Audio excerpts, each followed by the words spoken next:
Thank you, Chris. Thank you so much for asking me to share. My name's Rach. I'm a very grateful recovered addict.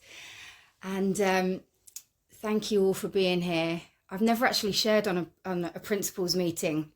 And it was taught to me that whenever I'm asked to do service, to always say yes. And the good thing about like delving into this stuff even deeper is that it challenges me to study this stuff. You know, this is a program for living, and I need to be drip fed this information because it's so huge, it's so big, this is so life transforming, and I feel so excited and grateful to be here. I have to contain myself sometimes because I can't believe the transformation that has happened as the result of working these steps. And I remember when I realized about these principles, I didn't realize for ages. And when I found out that these incredible principles ran alongside our steps, I was like, oh my God, does everybody know about this? Like, I need to tell someone, not knowing that they were written, for that very reason.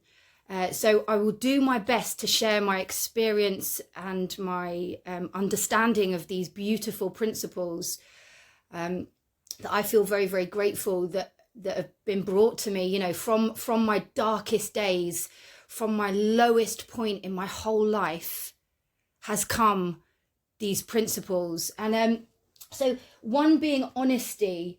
And it's so huge, isn't it? It's almost like the first tradition. And that was also, something that I realized further on. We've got these 12 steps, and then we've got these 12 traditions, and then we've got these 12 concepts, and we've got these 12 principles. And I'm really excited about spending the rest of my life, hopefully, one day at a time, unpicking this and delving into it. And honesty, alongside step one, it reminded me of the first tradition, actually, and it being around unity. And this principle of honesty can be woven into all of the rest of the steps and the principles. That is the foundation. That is fundamental. I am a bit of a geek and a bit of a word boffin, and I'm unashamedly going to be like that because I've not been the brightest spark growing up in my life. Like, academia has never really been something that I'm very confident with. In fact, that was sort of a bit of a complex of mine, that I didn't feel very bright. So delving into these words, I've started a book study, and we go really in depth into these words and the meaning of them, because the more I can understand this stuff, the more lit up I can get about it, the more I can share this passion, this energy with depth and weight coming from my heart. That's attraction rather than promotion, because I feel it in my heart. So I'm really glad you read out what principle actually means. A fundamental truth, or proposition that serves as the foundation for a system or belief or behavior, for a chain of reasoning. So honesty, if we look at our step one, so we admitted that we were powerless over alcohol, that our lives had become unmanageable. Again, I looked up the word admit. Admit means to confess to be true. So this honesty is a truth, okay? I've been avoiding the truth my whole life.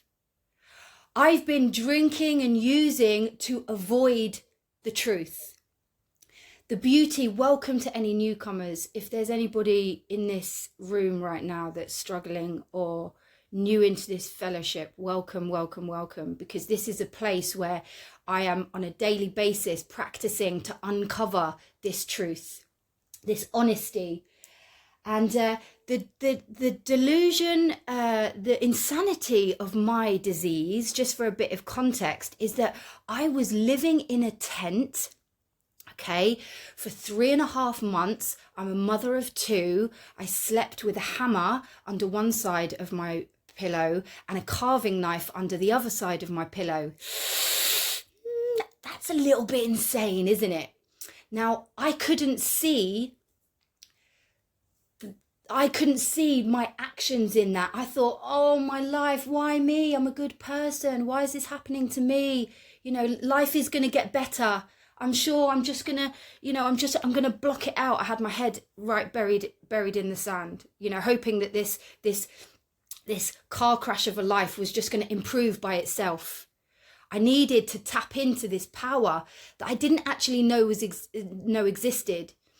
So, I'll have to try and keep on track with this stuff, because I can talk about it all day, because I'm in love with it. I'm in love with recovery. I'm in love with what it's given me. I'm in love with this literature. So yeah, honesty, admitted that we were powerless. You know, that is my problem. I have no power. I need to get to this power. Aren't I lucky that this book, this magic book, Alcoholics Anonymous, it's been written out, black and white, clear-cut direction. Not only have I got it written out for me in black and white, I've got a worldwide fellowship of people who have understanding of this, that have gone before me.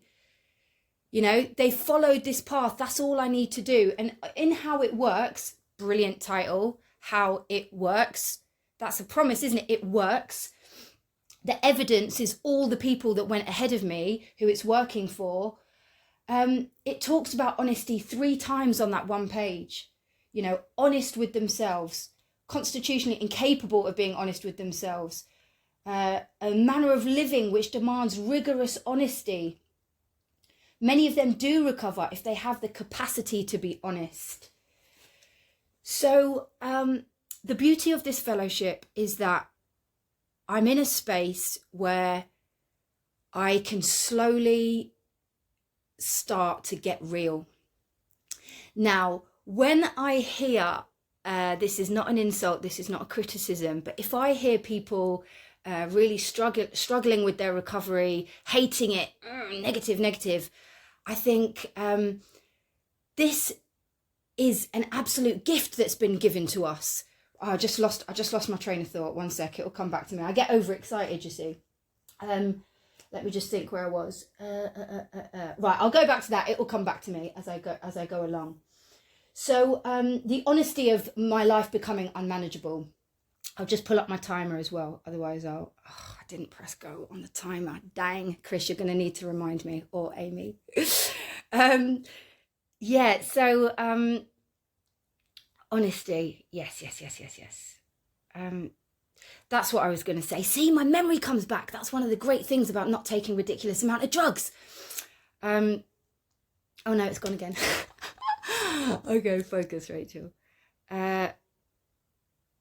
Don't worry, it'll come back. I'm too excited. Honestly, I'm too excited. Okay, I'll just move on. So, all right, I'll just have to completely move on. Let me just think. Let me calm down. My heart is going because I get so excited sharing about this stuff. I can do that now. I can just pause. I never used to be able to do that. That's what I was going to say. So my real pain came before I came into recovery. When I hear people in the room struggling with their recovery, I think actually this thing that I'm doing in recovery is not as painful as my life was before. It's the discomfort of getting honest. It's the reality check that I've never had. You see, I was spending my whole life blotting out the consciousness of my intolerable situation as best I could. I was living in a delusion, you know, this unattainable fantasy land where I wanted to be this thing. I wanted to be this person. I wanted to be better than I was. I wanted to be richer than I was. I wanted to be more successful than I was. And I was struggling to get to this fantasy land. And my pain came in striving for that, you know, and actually the reality of my experience in recovery has been the discomfort of accepting myself for who I am, warts and all, and where I am in my spiritual progress, in my spiritual life, my spiritual maturity, because I am actually a full-grown 40-year-old kid. You know, my development stopped when I picked up at the age of 13 or 14. And So now I'm just starting to get into this new way of living, and it's not always comfortable. In fact, the more I grow, the more uncomfortable it is. So I will move on to the next one because I'm sure I've spent longer than 5 minutes on that. So 2, hope. What a beautiful word. Okay, now to get to the opposite of hope, step 1, that foundation step that I can't evade, I can't avoid. I have to have step 1, is just the only step where I have to know that 100%. I have to fully concede to my innermost self. There's no point in me trying to build these steps on a shaky foundation. Okay, all the rest of the steps can be practiced, but step 1 has to be solid. Now, hope, isn't that a beautiful word? The definition, here we go. I'm going to get all geeky again on you lot. Unashamedly, let me pull my hope. So a feeling of expectation and a desire for a particular thing to happen. And then it says a feeling of trust. But hopeless means a feeling or causing despair, the complete loss or absence of hope. Now, the paradox of this recovery thing is that I need to understand the hopelessness of this condition before I am willing to throw myself into it. And step 2 is came to believe that a power greater than myself could restore me to sanity. So it doesn't say, hallelujah, I believe, I'm just going to come into the program. And just because you guys are well, I'm going to believe like I'm just there. It doesn't work like that. It's a process, a way of living, came to believe. So this hope, all we need at the beginning, and it's a willingness, So all I need is to be willing to accept that what you guys are telling me, if there are any newcomers in the room, my sponsor said to me, do you believe that I believe? Do you believe that this has worked for me? That's all I need. So that hope, the faith is another step. Now, they're similar words, right? Hope and faith. Hope is just an open-mindedness, and also I was taught about the how. So how am I going to get clean? How am I going to stay clean?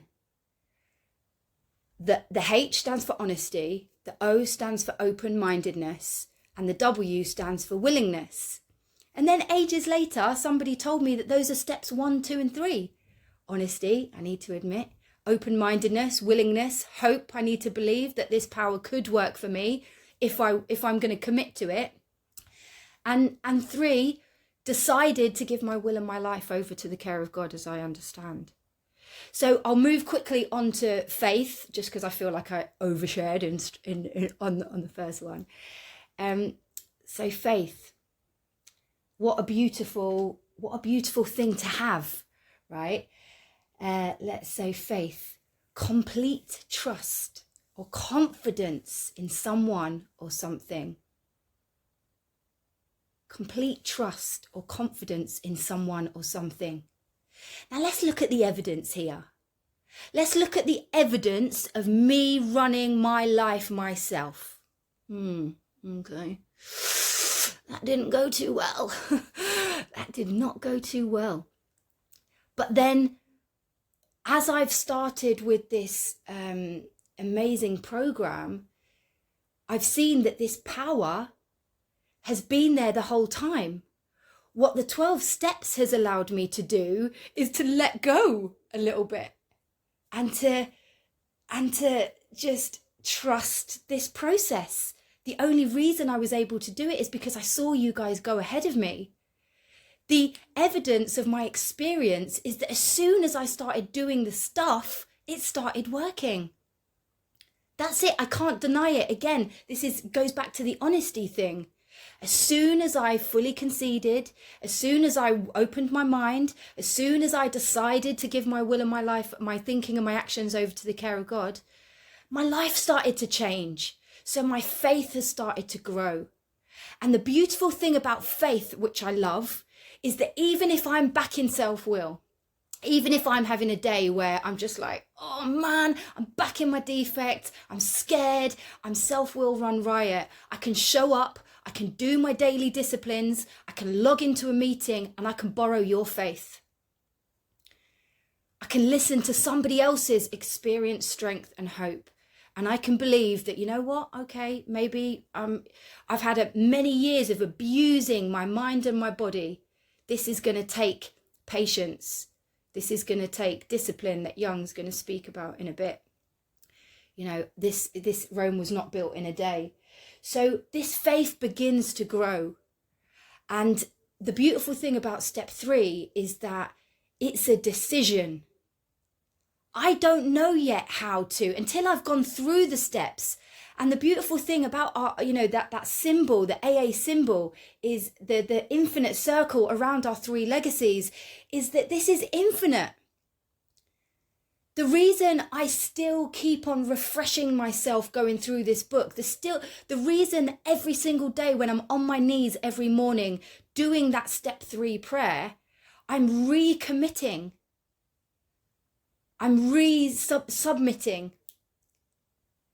I'm re-surrendering to this program, to this power that I didn't fully understand at the beginning, but I came to believe as I went through. So I should have pressed go on the timer. So I'll just move on to courage. Man, and I love these next couple of steps, right? They get a bad rep. I hear sometimes people talking about it being the relapse step. Please don't think that. These steps are where you get your freedom. You know, I like to call them the freedom steps. Let's read step 4. So made a searching and fearless moral inventory of ourselves. The principle is courage. What a beautiful word.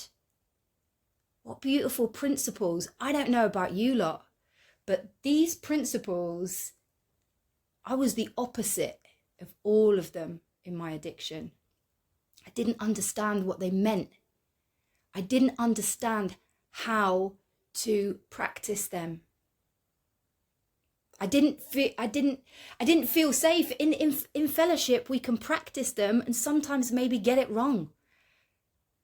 You know, but it's okay because we're a loving, compassionate fellowship of people all going through the same stuff. We can help each other. We can, you know, use our spiritual tools. We can pray to God. We can go to our sponsors. We can do inventory. We can ask questions. I'm going to talk about willingness in a bit, but I love that word, courage. Let me see. I'm sure I looked it up. So courage, the ability to do something that frightens one. Bravery. What beautiful word. What beautiful words. Strength in the face of pain or grief. So the truth is that I never had real courage. I had fake, synthetic, Dutch courage, cocaine courage, drug courage. It was all man-made. It wasn't real. I never experienced fear. I never experienced any of those things because I used on it. I changed the way I felt. I didn't know how to walk through pain. I didn't know how to walk through fear. I just tried to change the way I felt. And I did that for many, many years. And again, this beautiful program, these beautiful principles are showing me how to do that. My sponsor shows me how. She doesn't tell me how. She shows me how with her actions. So I've squiggly underlined the less in fearless, you know, and that's why step 4 and 5 sometimes when it gets a bad rap, it upsets me. Because you see these old ways of being, I'm already doing those things. I know what my resentments are. I know what my fears are. I know what my sex conduct has been. I'm not reliving this by writing it down. This is a business-like fashion. You know, it's a fact-finding and fact-facing process. This is, again, it goes back to honesty. This is where I discover the truth. The things that I've been hiding, pointing the finger. And I need to have courage to face that. Because the reality is, I have spent my life looking through warped, tainted, resentful, fearful glasses. What a way to live. No wonder I was trying to get out of my box every day. It was painful. It was really, really painful. So the reason I call it the freedom steps is it's an opportunity for me to get real, for me to see the truth and actually be able to deal with it. Imagine that, and being able to accept myself, to see the reality, to walk through fear. And this is where, the next step comes in, of the next principle of integrity. So step 5, and integrity, again, what a beautiful word. Integrity means the quality of being honest or having strong moral principles. And another definition is the state of being whole and undivided. Love that. Being whole and undivided. Integrity. I was so busy running from myself, selfish and self-centered to the core. Everything was around me. How can I serve me? How can I make me feel better? What about me? I didn't care about, my integrity. Now, this is the other conundrum that I could really identify with when I came into recovery. Having this big fat ego, thinking I'm the shit. When I'm smashed, I think I'm the dog's bollocks. Excuse my French. I hide my insecurity with this veneer, this mask of fake confidence, the social chameleon, the Jekyll and Hyde, but really deep down, I've got low self-esteem. I wouldn't be needing to get out of my tree every day unless I was trying to mask this thing. And to get self-esteem, I need to do esteemable things, and that's again what this program has given me. And when I've had it myself, actually, where I don't encourage people sitting on a step 4 and 5 for a long time, because why would you not want to get to this power? Why would you want to stay in that bit where you're ruminating over, and we're not well when we're going through this stuff. So we're like, it was you. I want to focus on you, what you did to me. It's not about that. This is how we get real with ourselves. We have the courage to face ourselves. We have the courage to see the truth and come correct. Come correct. Integrity. Actually, yeah, I can see the train of emotions, train of situations that I set off that in turn led me to getting hurt. But I've spent my life angry with you about it. So integrity, beautiful word, and a way of living that means I can walk, with my shoulders back and my head held high. And again, it's around that acceptance of who I am. And I'm just trying to be the best version of myself. I'm trying to deflate that ego, because the ego is me trying to hide my fear. It's me trying to make myself look better in front of you. And with that, step 4, made a searching and fearless moral inventory, no stone unturned. People use on secrets. What's the point? You've got an opportunity. How free do you want to be? That's what my sponsor says to me. Beautiful opportunity to see the truth and to walk through fear with courage and dignity and integrity. And willingness. Oh, again, I love these words. I love these principles. Willingness, the quality or state of being prepared to do something.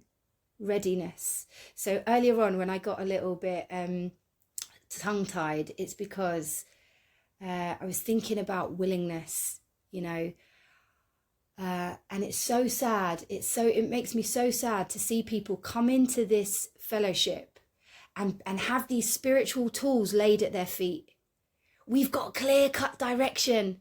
We'll guide you every step of the way. We've got this path. All you need to do is follow it fearlessly and thoroughly. Getting real, getting honest, and to see people not pick it up, not take it, and then stay in pain and die, going into the gates of insanity and death when there's this program on offer that's magic. It's transformative. It's beyond my wildest dreams. My dreams before I came in was, I just want to be happy. I just want to be happy and in love and wealthy and successful. And this is beyond. This is where I get a serenity, a contentment that I've never experienced before. That comes through working this stuff. So willingness is, that word indispensable at the back of the book, Herbert Spencer, the only contempt prior to investigation. It talks about this willingness being indispensable, and indispensable means essential. It means fundamental. You can't do without it. But the other side of that is that I can't dispense it. I can't make you be willing. It has to come from within. And I guess the only way that the weird paradox of this program is that it's only when I am at that place of utter desperation that I will accept what is on offer, And I'm not sure how long I've got, but let me just we're entirely, I will talk a little bit. So step 6, we're entirely ready to have God remove these defects of character. Oh, now I love that. We're entirely ready, entirely, absolutely, without doubt, wholly, we're entirely ready. So the thing that I see it as like a double-edged sword, right? The beauty of step 4 and 5 is that, and that's why I call it the freedom steps, unless I go through this process fearlessly and thoroughly, I don't get to see the truth of my character defects. So if I don't know what my character defects are, then I'm going into life banging my head against people, places and things with the same old patterns of behavior, getting the same results that I was getting before. So these need to be highlighted for me to be able to identify them and go, oh yeah, that's me being jealous again, isn't it? Oh yeah, that's me being selfish and self-centered. That's me trying to control the show. There's me being manipulative. I need to be able to see that before I can be entirely ready. But I missed something in step 6 before. Step 6 and 7. If I had the power to change my character defects and to magic wand myself perfect, I'd be perfect already, wouldn't I? I don't have the power. Okay, I just need to have the awareness and the insight to be able to see them. And then in that step it says to have God remove. To have God remove all. It says all as well, those defects of character. So I just need a willingness, and to have that willingness to have God remove those character defects, I need to be able to see what those character defects are. And just I'll sort of finish on this little story, because it's about just embracing what's on offer, embracing this incredible program and these principles and this clear-cut direction that has been given, and that willingness. So my friend, and I'll just finish it on this little story. So I've got a friend, Jane. She's not one of us, but she's a yoga teacher. She's really into like nutrition and health and well-being. And I love this woman. She's incredible, the way she looks at life. And whenever I go and see her, we always have a coffee, right? A really strong coffee. Now, I'm an addict. Okay, so I like, even if it, I'm sort of wired differently, that I like the things that are kind of bad for me. So this really strong caffeinated sugary coffee, I'm just like, yeah, I'll have some of that. I want some of that. And she came in and offered me water, right? Now I had an expectation about the coffee, so I pulled my face up like, like boring, water. Now the analogy around it is that this water is life quenching. It's rehydrating. It's going to make my skin better. It's going to feed my organs. It's going to lubricate my body. My body is made up with this water. But I turn my nose up to it and go, ugh, That's healthy. That's boring. I don't want that. I want the thing that's going to make me go, woo, and make me feel a bit wired. And she came in with this glass of water and she went, treat, not chore. She said it again, treat, not chore. You see this magical 12-step program? You see these beautiful principles? They are a treat. They are a gift. This is clear-cut direction that's going to revolutionize the whole way, my outlook upon life, myself, my fellows.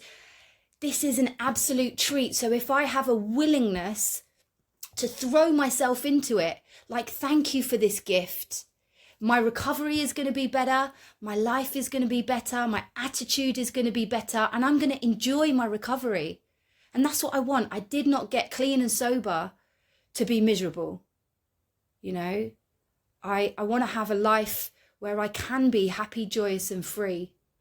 And to do that, I need to be entirely ready to throw myself in every single day. So thank you so much for allowing me to share. I'm really looking forward to hearing Young and to hearing all of you guys share back. I'll leave it there. Thank you. Rachel, thank you very much. Brilliant. With that, I'll hand the meeting straight over to Young to share on principles 7 to 12. Lovely, thank you. Thank you so much, Chris. Thank you so much, Rach. Good to hear you today.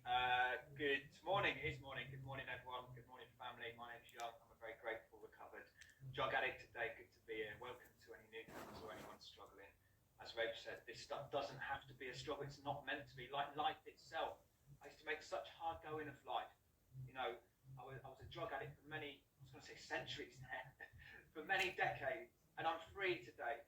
Not because I'm any better or any worse than anyone else, but I've thrown myself and I've adapted this as a way of life, a spiritual way of life. The closer I get to God, the more content and more peaceful I feel. The closer I get to you guys, the more content and more peaceful I feel. Relating to step 7, humility. In its most simplistic form, it's less me, more God. Or if you don't like that word, more power, more higher power, peace, love, light. I need to cut away me. And it's what every spiritual practice aims to do in the world. You know, Buddhists will go and meditate for months on a mountain to try and get rid of self. Because I've met the enemy and it's me. The enemy is me. The only problem in this program is me and my resistance to it. When I get connected to God, to this power, I am flowing down this river. So that was how it was explained to me. But I didn't have God when I came into these rooms. I didn't have faith, but what I did have was a sense of desperation and knowing there was nowhere else I could go because I tried everything else and on my own power I am nothing. And I pick up drugs time and time again. So once I get to step 7, suddenly I see my defects of character. I see how painful they are. And I'm just like, I have got some sort of faith by this stage. And where it says in the book, even if that's a small conception, that's good enough. Because like Rach was saying, this ain't a one-time deal. This is a lifetime practice of spiritual values, principles. Helps me get closer and closer to the source. Humility. In simple forms, it means that I can get to a stage where I don't feel better than anyone, or I don't feel less than. I always felt one of those things, and that it always brought me pain, because if I feel better than, I'm looking down and it causes me pain. If I feel less than, I feel that I need something to make me feel complete. Now, what the doctor says in the doctor's opinion is that I need to go through this complete psychic change to recover. And it says those who do not go through this complete psychic change, there's very little hope of their recovery. And it was just explained to me, a psychic change, a spiritual awakening. All it means is, I've got my sponsor's voice in my ears right now. He said, Young, as you take these steps, something will happen to you, I promise you. And he celebrated, what was it, 33 years yesterday, but I'm sure it's 34. Anyway, I thought, I'm going to follow this geezer.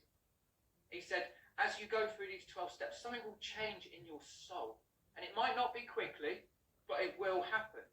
He said, your outlook will change. You know, your reaction to life will change. And humility, you know, once I start getting to that place where I understand fully that I'm not all good and I'm not all bad, I'm a bit of both.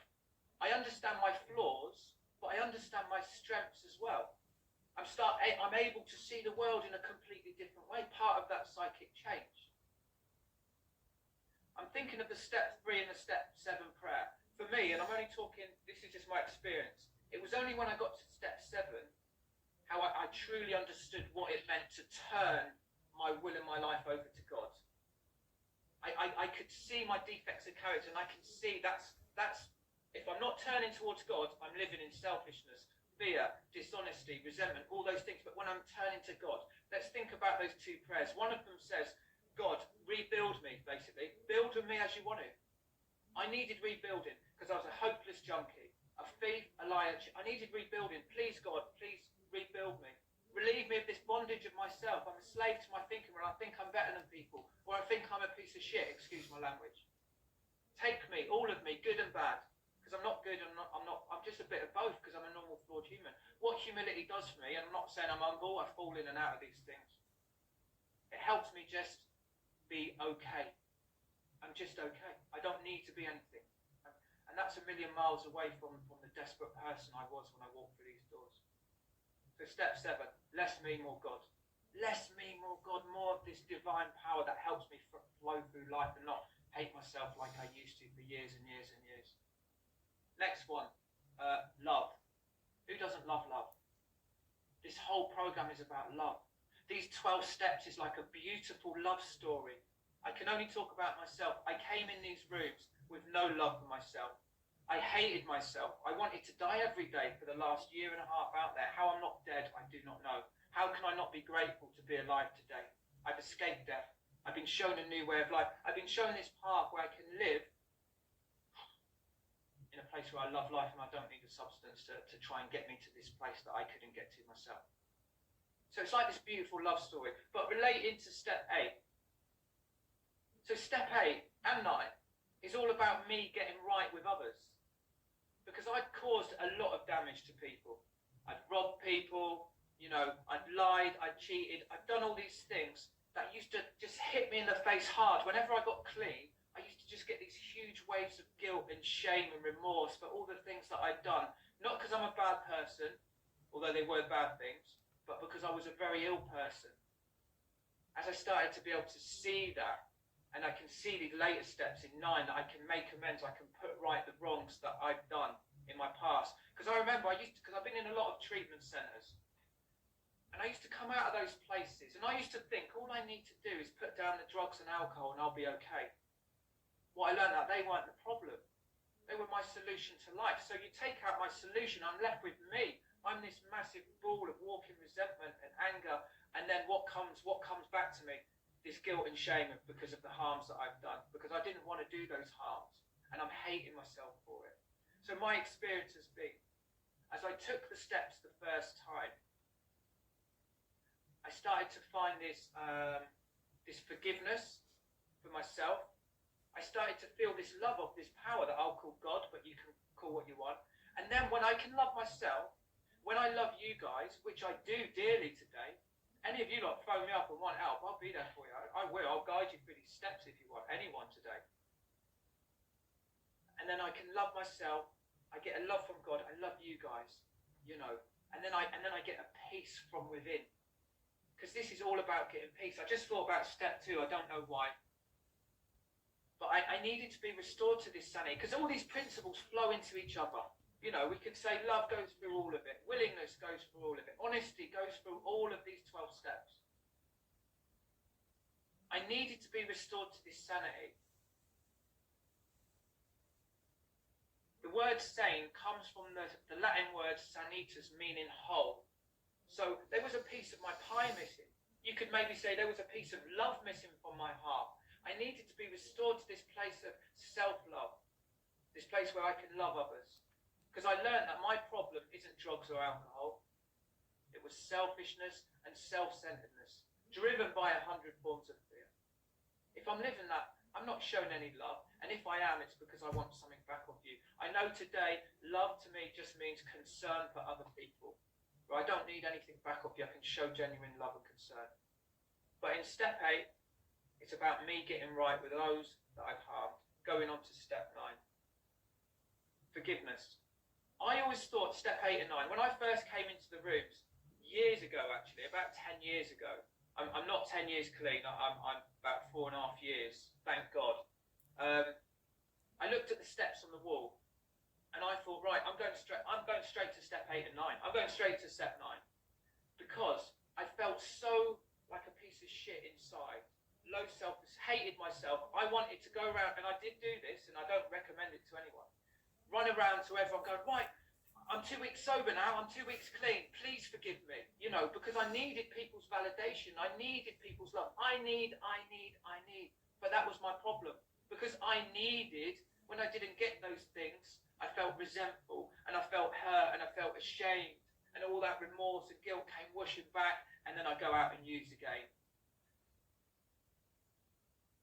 So what I learned about step 8 and 9, I learned I needed patience. I learned that there was a process of going through these 12 steps. I learned that it wasn't a sorry, because I thought amends meant saying sorry. I'm really sorry, please forgive me. But by this stage, my words are cheap. People have seen me come in and out of the rooms. They've seen me go into rehabs and go, look, I'm really sorry, I'll never do it again. And then I do it again and again. The thing is, I really mean it when I say it. I really mean it. I'm never going to use again. Little do I know, lack of power is my dilemma, and on my own power will use again. I don't know that at that stage, though. And I also thought this step, so it's not a sorry, this step. It's not me saying sorry, it's me. And amends means to put right a wrong. I know that I've caused you harm. What can I do to make it right? It's all about my actions, as are these principles, as is this daily spiritual life. It's not about me talking the talk, quoting the big book, and then going outside cussing up little old ladies or old men on the street. Do my actions display what I'm talking? Am I a man of integrity today? Because I know if I'm not, it causes me pain in other people. So also, this step isn't about forgiveness. I thought step 9 was about people forgiving me. And I'd heard people say it in the rooms, to get forgiveness. Of course, it's not to get forgiveness. Say if I made an amends to Amy there, little Amy.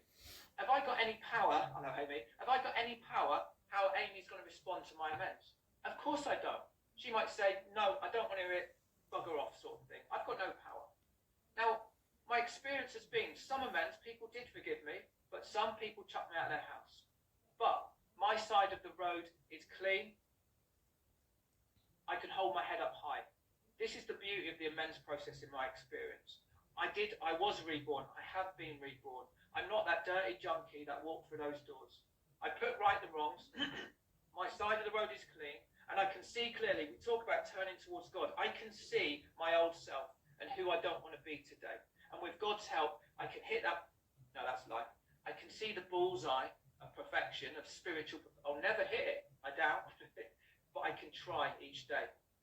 With prayer, meditation, helping others, all these things, all these spiritual tools that Rachel talked about that have been laid at my feet. Am I going to any lengths? Am I picking up these spiritual tools in their entirety, or am I living a half-measured program? Am I doing a middle-of-the-road program? Am I in pain? If I'm in any emotional pain or I'm disturbed, that would be a good indication that I'm not working a full spiritual program. Because God doesn't give me any pain. God gives me peace. Even in my flaws, even in my fears, even in my anxiety, God comes in and goes, whoosh, don't worry about it. You're okay. You can do better tomorrow. Gives me a sense of direction. Okay. So that's step 9. And any newcomers, these are beautiful steps. And look, I'm never ever trying to tell anyone how to work their program, but this is just what was passed down to me. My sponsor said, these steps are meant to be worked quickly, but then a lifetime to practice. A lifetime to practice. Next one, discipline. Says related to step 10, but we could also relate it to step 11. In the big book, it talks about how we alcoholics or drug addicts are an undisciplined lot. It says in the book. So it disciplines us in very clear-cut directions in the big book, on awakening at night. I never want to disagree with a big book. I was quite a disciplined drug addict. I would be out there every day grafting for my money, scoring my drugs. I was quite disciplined in that way, but I can see in other ways that I wasn't. Now, discipline in step 10. Step 10, 11 and 12 are the steps that I live. I live this stuff. I don't take my foot off the gas. because I see how painful that looks. And people say, I'm struggling, I've taken my foot off the gas. Well, there's a simple answer to that. If you keep your foot on the gas, and I'll give you my experience. When I first came in, you know, I was as enthusiastic about this program as I am today. And people would say things like, you're just on a pink fluffy cloud. Well, I'm still on it 4.5 years later, because I don't take my foot off the gas. I'm no better than anyone else. Just the more I do, the better I seem to feel, you know. And the deeper I seem to get on my spiritual, and I hate this word, journey. Because today, the drug problem's been removed. So for me, it's about getting deeper into this deep spiritual life that I love. I'm going through the steps again with a beautiful man from Toronto. And it's just taking me on this level of living and seeing that I could never have imagined when I was in the crack dens, when I was 8 stone in weight, when I came through the doors and I was scared. I was scared I'd never get this stuff. I was really scared. Anyone can get this stuff. I've been working for people since the 1930s. Why wouldn't it work for you? And there's so much more than just not drinking and not using. You know, there's just more will be revealed if you're a seeker. If you're a seeker. Okay, where was I? Discipline. So in step 10, it's got very clear-cut directions in the big book for step 10. It's as simple as, by this time, I've got this awareness, I've got this heightened awareness, I've got God into my life who helps me to see. It says, continue to watch out for resentment, selfishness, fear. As soon as they pop up, I feel these things. It says, as soon as they pop up, ask God at once for them to be removed. And then it basically tells me to talk to someone immediately. So it's kind of got this immediate kind of, right, how I have to carry out my step 10 practice. Not kind of wait till whenever. Immediately. God, please help me here. I usually phone my sponsor or some other elders that I'm on the speed dial to, because I need to speak to these guys. You know, I need to speak to my teachers on a regular. And then it tells me to turn my attention to those I can help. It also says if I've caused harm, to make amends quickly. So we can, because some people get the mistake of like waiting until the end of the night to kind of do this stuff. Now my step 11 practice tells me to do my nightly review. But imagine if I got a resentment now against Ryan. I'm sure I never would, Ryan.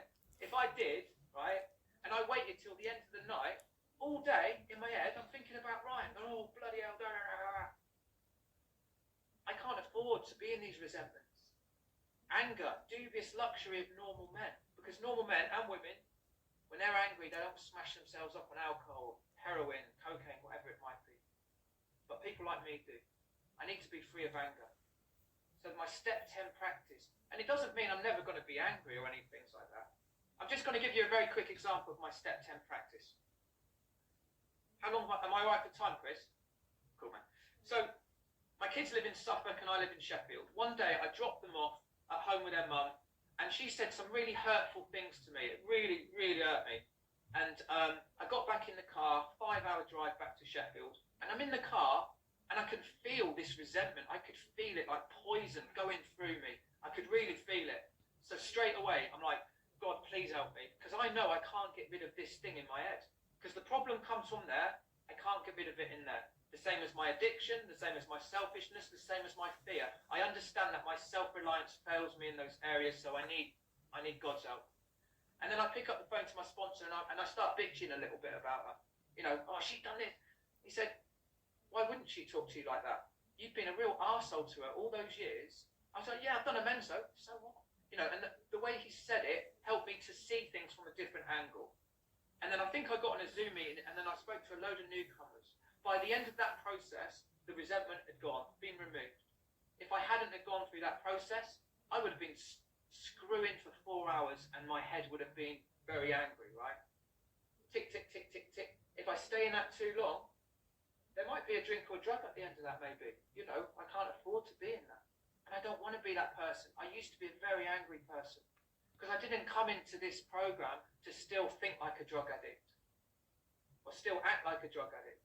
Or still experience world like a drug addict, clean and sober. Wow, that's a painful place to be. I've been there, I've done that, and it's very painful to not go through this, not allow myself to go through this change, to let this power in. Okay, so I'll get on to the next one. Awareness. Step 11. My favourite step. Maybe. Sought through prayer and meditation to improve my conscious contact with God as I understood Him. Praying only for knowledge of His will for me and the power to carry that out. I'm clean and sober today because of God, or a power greater than, if you don't like that word. So why wouldn't I dedicate as much time as I can to my relationship with His power? Prayer and meditation. Prayer and meditation. I do a lot of both. And it didn't start off like that. When I first came into the rooms, I'd never prayed before. I had meditated, but most of the time it was on like heroin, so it probably doesn't count. I was just doing about a minute a day. A minute a day. My sponsor said to me, look, the importance of prayer and meditation is not how long you do at the beginning. It's the consistency. The consistency. The word spiritual, within it, we have the word ritual. I have to get into these different rituals so that I can get a different experience in life, so I can start plugging into this power that's keeping me well today. And today I have an awareness of God. I feel it. I feel this power within my soul. I really do. I don't know it's true. I feel it. Absolutely do. I'm able to be directed. You know, right, imagine when you're a little kid and you steal something. We have a sense of what's right and wrong within us. We've got this inner and outer conflict within us. Sometimes we get, some people call it an intuition. Oh, I shouldn't do that. And I do it and then I get into trouble. I look at that as my God consciousness has always been there. God has always been there. I've just not listened. I've just been blocked off from my resentments, from the drugs, from all this way of living. I've been blocked off. It's always been there. I found the great reality deep down within me. I started going through these 12 steps. I unblocked myself and now I can get a deeper relationship with this power that keeps me well today. I can have a sixth sense today. I know what's right and wrong. I've always known what's right or wrong, but before I seem to always do wrong. And now I can follow this sixth sense. I can follow this direction. And this is the beautiful thing about this. We can go as deep as we want into this. My prayer and meditation life can always go deeper. I can always be a seeker, sought through prayer and meditation. The word being sought. I've got to be a seeker. And the more I seek, the more free I feel on a daily. Absolutely do. That's been my experience. And to anyone just new in, I think I might have said this, but you know, when I came in, I didn't know what was awaiting. What was awaiting. All I wanted to do was stop using, but there was just so much more. And I've just scratched the surface. I'm a baby in this stuff. I'm a baby in this stuff. The spiritual awakening is not a one-time deal. Because I don't want my recovery to be, I want to be rocketed into that fourth dimension of existence. And all that means is a place of deep peace, deep serenity, deep joy. Able to see my glass half full, not half empty. Because it's always half full. It's whether I can see it like that or not.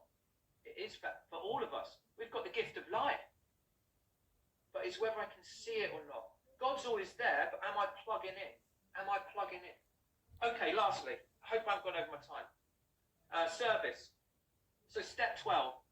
What's it say in the book? It says a lot of things about working with others and service. It says one thing, which I love to quote this. It says, working with others is vital to our permanent recovery. Bang. Permanent recovery. It says that in the foreword to the second edition. Because I'm not looking for one day at a time recovery, hanging on for dear life. I want permanent recovery. And in the step 10 promises, it tells me the problem's been removed. That doesn't sound like one day at a time recovery. And it goes on to say, we're no longer fighting anything or anyone. That's really important. I can't be fighting people because else I'm blocked off from God. Else I don't have humility. Else I don't have love. No longer fighting. The problem's been removed. But it does go on to give me some warnings.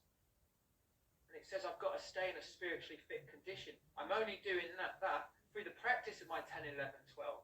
Staying in a spiritually fit condition. Practice of 12, it also says, so nothing will so much ensure immunity from drinking or using as intensive work with others. Intensive work with others. I used to think life was about me trying to find happiness I know today for me, it's about being useful through serving my brothers and my sisters in CA or AA. And the more useful I am, the more happy I seem to feel as a direct consequence of that. And I will end it on this. Although whenever I say that, I never do, but I'll try to, Chris. Right? So my beautiful sponsor said to me, he said, the reason I'm guiding you through this beautiful big book, Young, is so you have a spiritual experience. And like I said, all it means is a change, a transformation, a psychic change. You get God into your life, and I'll teach you how to not just keep God there, but to have this relationship and to keep it growing. And then you pass this stuff on to others. He said, this is the deal. It's not optional. If you want to stay well, this is what you do. And so I've always had sponsees from 6 months into today. Always, like Monday to Friday, 7:30 a.m., I'm working with guys. That's what I do. I'm dedicating my life to this stuff. And I do this for the same reasons as Bob says in the book. Because I owe a debt to this fellowship. I owe my life to you guys. I will never be able to repay that, and I'll never forget that. I love you guys so much.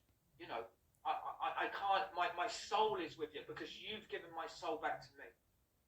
And it ensures, like drinking, I'm not going to drink, I'm not going to use. As long as I'm staying spiritually fit, you help me to stay spiritually fit. I can only keep what I have by giving this stuff away. I've been taught that. I will end it there. I hope someone's got something of my share today. I'll put my number in the chat. Anyone struggling, just give me a shout. Thank you so much.